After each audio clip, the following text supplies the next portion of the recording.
So before I start this movie review, I want to give a shout out to IMDb, where I get all my information and fun facts from. You don't like me because I don't sign autographs. You don't like me because I tell you what's on my mind. But you love me because I'm one of the greatest hitters alive.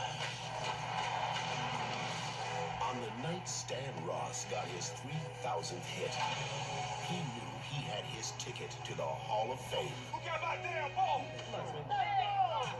I got mine. It ain't nothing in the world you can do about it. From that moment on, 3,000 wasn't just his record. It was his whole life. What's up, everyone? Movie Mania Nick here with another baseball movie review. This time the movie is Mr. 3000, which came out in 2004. It starred the late Bernie Mac, Angela Bassett, and Paul Sorvino. And the director was Charles Stone III. So this movie is basically about aging baseball star who goes by the nickname Mr. 3000, finds out many years later after retirement that he didn't quite reach 3,000 hits. Now at age 47, he's back to try and reach that goal. Alright guys, so I saw this film and I enjoyed it. I like this film. It had a lot of comedy in it. Baseball stuff, baseball references.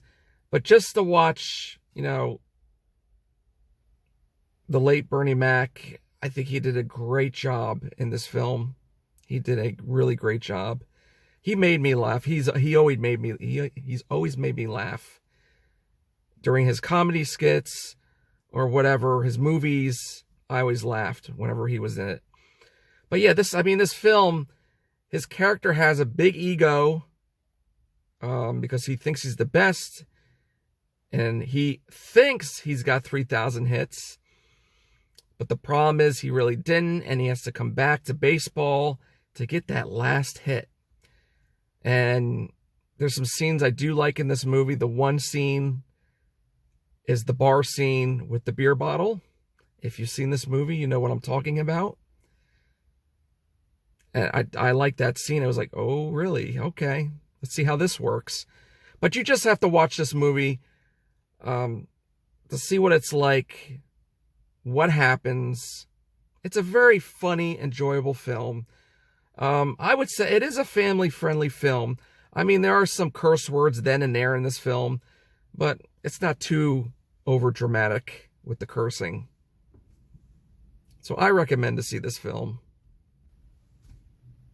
I mean, it has to be out there on Netflix, Hulu, Amazon Prime, whatever else is out there. So yeah, if you like what the late Bernie Mac did with his comedy, and if you like baseball, I recommend to see this film. It's a very good film. It's an enjoyable film. It's a fun film. It's a funny film. And now it's time for fun facts. Bernie Mac trained with the Chicago Cubs. The film drew record crowds to Miller Park, home of the Milwaukee Brewers. Scenes were often shot between innings. Now here's something interesting. I never knew about this until I read it. I'm like, really? Major League catcher Buster Posey, who is actually a starting catcher right now, appears in the film. He was 17 at the time and still in high school. Fans were invited to be extras in the movie. The sausage mascot is comedian Dane Cook. And finally, in Stan Ross's second at-bat of his last game, if you watch the long shot behind the second baseman, frame by frame, he was indeed safe at first. So if he was safe, then it would have been his 3,000 hit. See if you notice that. And that's it, guys. That is my movie review for Mr. 3000, which came out in 2004. I hope you enjoyed that. As always, smash that like button, support, share, hit that notification bell, and notify my next video vlog will be up. Check me out on Instagram under the same name, Movie Mania Nick. And remember, be excellent to each other. And party on, dudes!